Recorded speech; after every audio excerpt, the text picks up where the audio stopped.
Hello everyone, welcome to PhD jobs and admissions. This is Ankita Sood and आज इस video में हम डिस्कस करने वाले हैं रिसर्च मैथडोलॉजी में quantitative and qualitative research methods.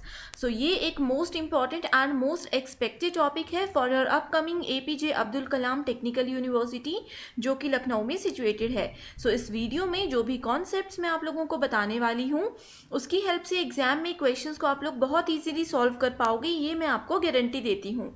And students, इसी के साथ मैं आपको बता दूं कि आपके पीएचडी एंट्रेंस एग्जाम में पेपर पैटर्न को दो पार्ट्स में डिवाइड किया जाता है, paper 1 and paper 2।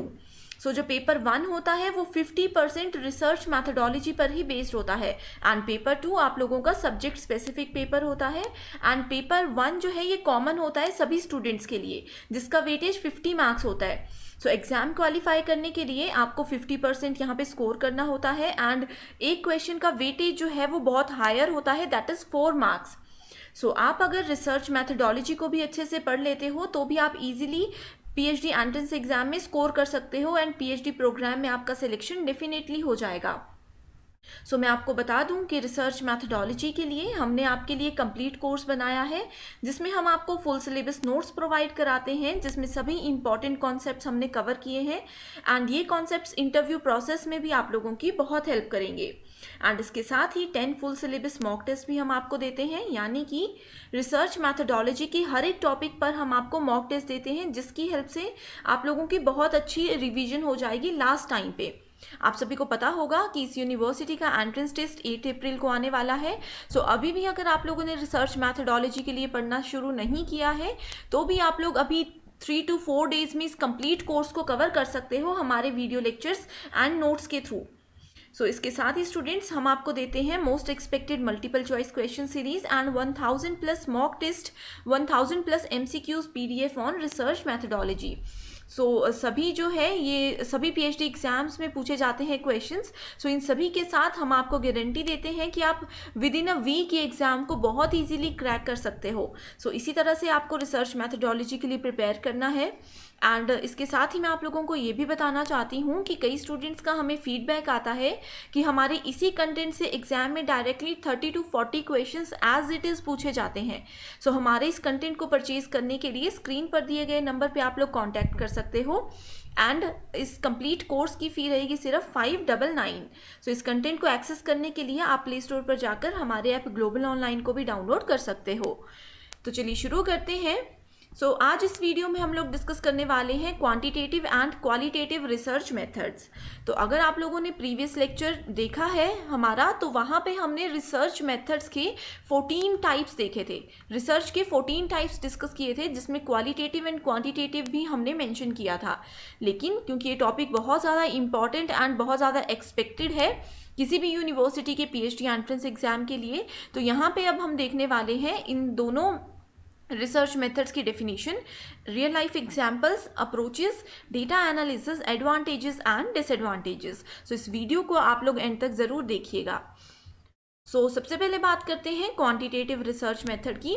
So quantity, अब किसी चीज़ की क्वांटिटी है, मान लीजिए कि हमारे पास एक राइस का बैग है, तो अगर हमें देखना होगा कि कितनी क्वांटिटी है राइस की, तो हम क्या करते हैं, हम लोग उसका वेट देखते हैं, यानी कि नंबर, कोई न्यूमेरिक वैल्यू हमारे पास आउटपुट आती है। सो जहाँ पे भी क्वांटिटी की बात की जाती है, इसका मतलब ये होता है कि जो रिजल्ट होगा वो हमारे पास कोई न्यूमेरिक वैल्यू होगी या फिर रिजल्ट होगा सिर्फ येस एंड नो में। ठीक है, इसमें ज़्यादा डिटेल में किसी भी चीज़ को एक्सप्लेन नहीं किया जाता है। So quantitative research is the process of collecting and analysing numerical data. So ये एक हिंट है, न्यूमेरिकल डेटा या न्यूमेरिकल आउटपुट जहाँ पे भी होगा रिसर्च के बाद, तो आप लोगों ने बिना कुछ सोचे समझे क्वांटिटेटिव रिसर्च को ही करेक्ट आंसर करना है। ठीक है, सो इसी तरह के ट्रिक्स मैं आप लोगों को इस पूरी वीडियो में बताने वाली हूँ। And it can be use to find patterns and averages, make predictions, test casual relationships and generalise result to wider populations. So अगर हमें रिसर्च करनी है जहाँ पे बहुत ज़्यादा पॉपुलेशन है एंड लोगों के बीच जाकर हम लोगों को फैक्ट्स फाइंड आउट करने हैं, ठीक है, किसी चीज़ को एनालाइज करना है, कोई केस स्टडी करनी है, तो ऐसी जगह पे क्वांटिटेटिव रिसर्च हमारा यूज़ होता है। जैसे एवरेज है, यहाँ पे बात की प्रिडिक्शन करनी है, ठीक है, कैजुअल रिलेशनशिप बताना है किसी भी दो वेरिएबल्स के बीच में, तो सब जगह क्वांटिटेटिव रिसर्च ही यूज होता है, ठीक है। इसको हम सिंपल लैंग्वेज में ये भी बोल सकते हैं कि it is a method use to generate numerical data by using a lot of techniques, जैसे कि logical, statistical and mathematical techniques. तो ये सभी टेक्निक्स यहाँ पे यूज हो सकती हैं। एंड अगर हम लोग क्वांटिटेटिव रिसर्च की बात करते हैं तो ये डिडक्टिव एनालिसिस को फॉलो करता है। हमारे पास दो तरह के एनालिसिस होते हैं, इंडक्टिव एंड डिडक्टिव, ठीक है। सो क्वांटिटेटिव डिडक्टिव एनालिसिस को फॉलो करता है, यानी कि ये हमेशा टॉप डाउन अप्रोच को फॉलो करता है। सो टॉप डाउन अप्रोच में सबसे पहले आता है हमारे पास थ्योरी, यानी कि जो भी हमारी रिसर्च है उस टॉपिक से रिलेटेड थ्योरी कंटेंट है। उसके बाद हम लोग उस टॉपिक पे हाइपोथेसिस करेंगे, यानी कि उसमें हम लोग अनुमान लगाएंगे, ठीक है। उसके बाद आता है ऑब्जर्वेशन, यानी कि उस चीज़ को समझना, उसको एनालाइज करना, ये सब चीज़ें आती हैं ऑब्जर्वेशन के अंदर।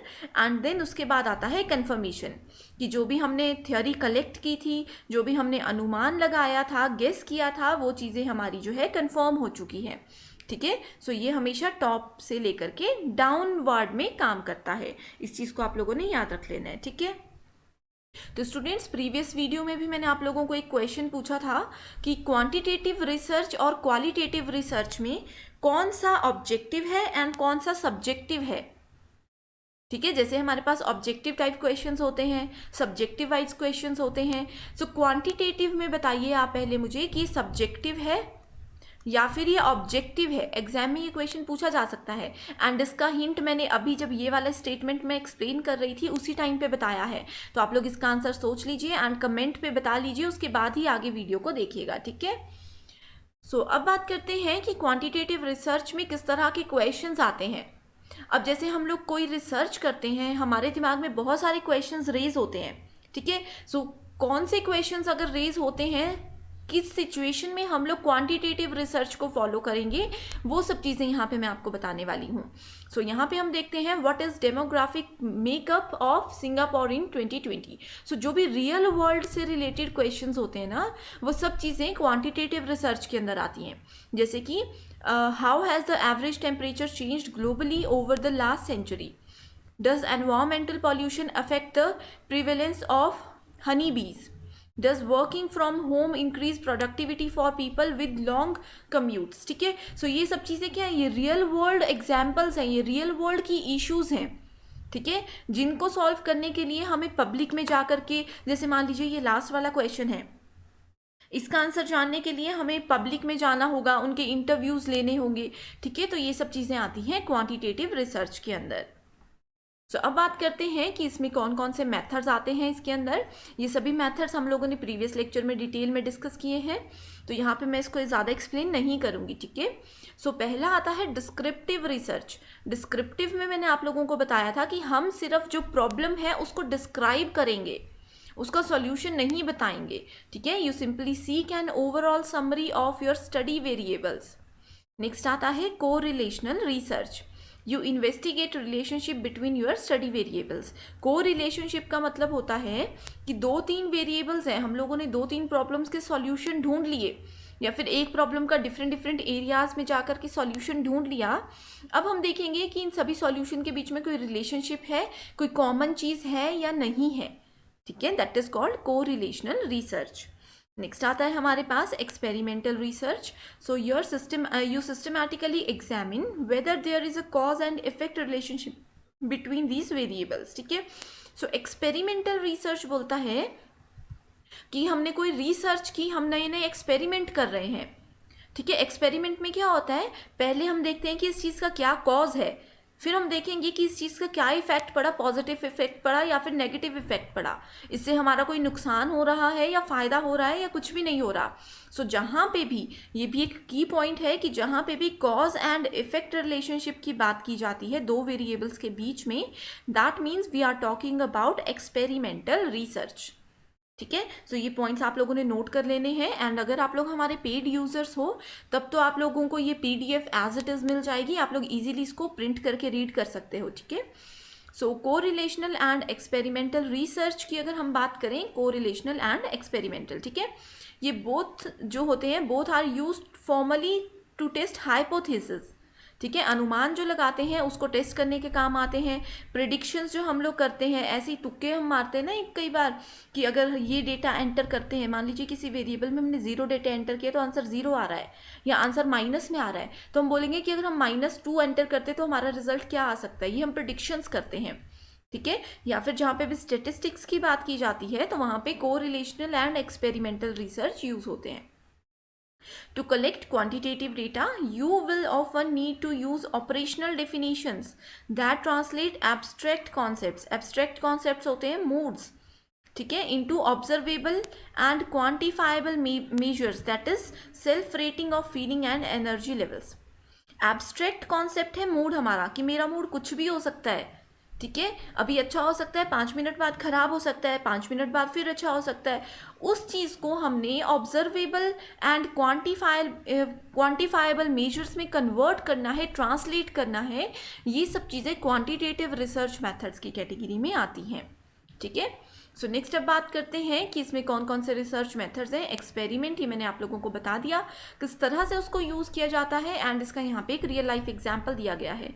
सर्वे का मतलब होता है कि ग्रुप ऑफ पीपल या फिर पर्सन टू पर्सन हम जा करके या मोबाइल के थ्रू हम लोगों से क्वेश्चंस पूछते हैं, ठीक है, किसी पर्टिकुलर टॉपिक के बारे में उनसे डिटेल जानते हैं। ऑब्जर्वेशन आता है, एक सिस्टमैटिक वे है, ऑब्जर्व करते हैं हम किसी पर्सन के बिहेवियर को, उनके इंटरेस्ट को, उनको मॉनिटर किया जाता है। एंड सेकेंडरी रिसर्च, इसमें क्या करते हैं हम डेटा को कलेक्ट करते हैं फ्रॉम फॉर अदर पर्पसेस, जैसे कि नेशनल सर्वे के लिए, हिस्टोरिकल रिकॉर्ड्स के लिए, ठीक है। तो ये सब चीज़ें आती हैं इसके मेथड्स की कैटेगरी में। नेक्स्ट अब बात करते हैं क्वांटिटेटिव डेटा एनालिसिस।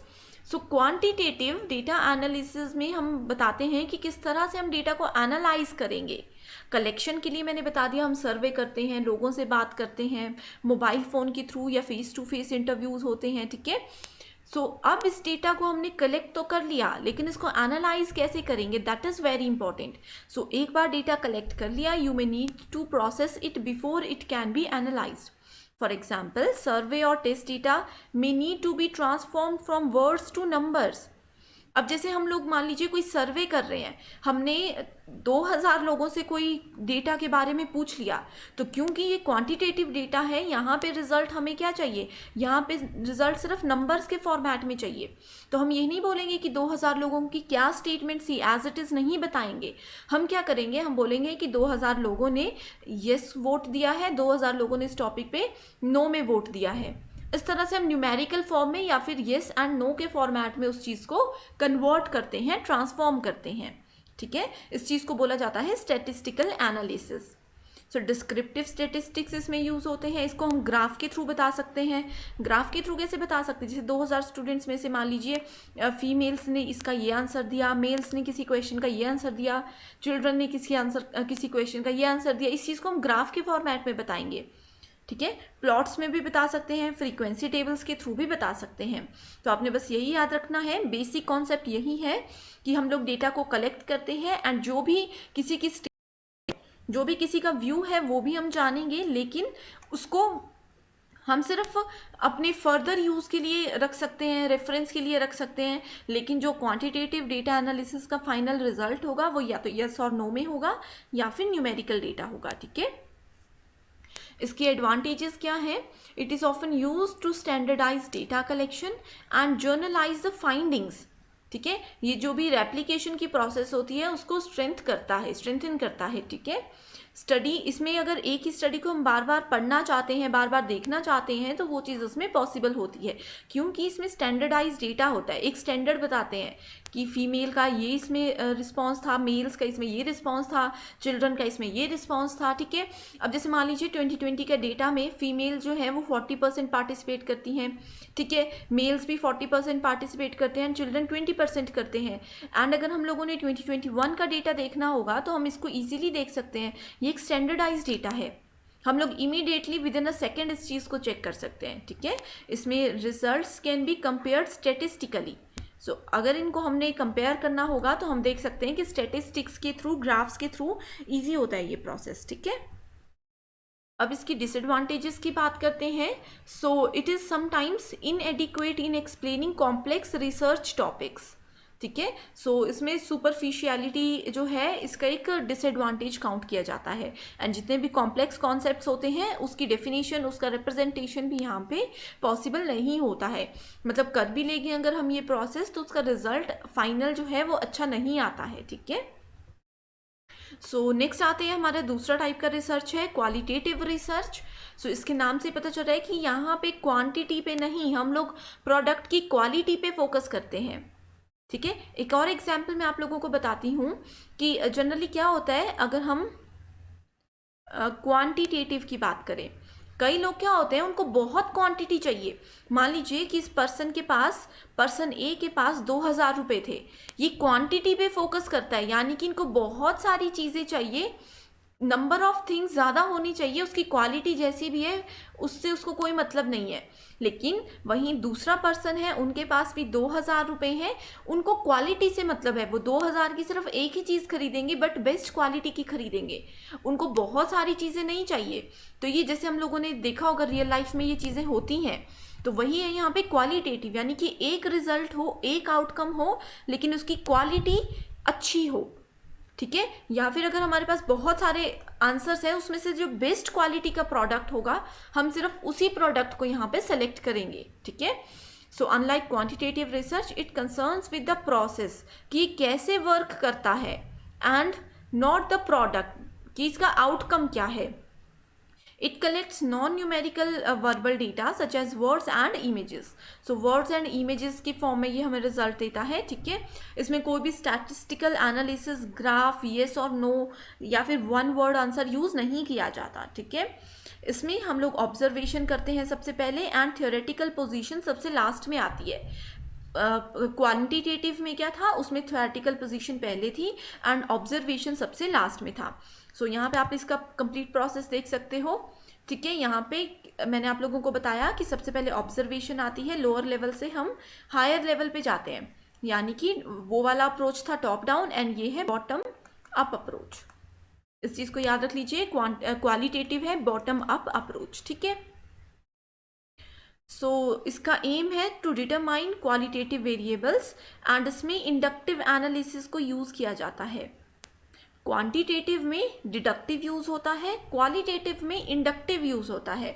ठीक है. इसमें हम डिस्कवर करते हैं आइडियाज़ को, एंड जो भी एक्सप्लोरेटरी रिसर्च में आइडियाज़ यूज़ किए जाते हैं उन सबको हम यहाँ पे रेफरेंस देते हैं. ठीक है.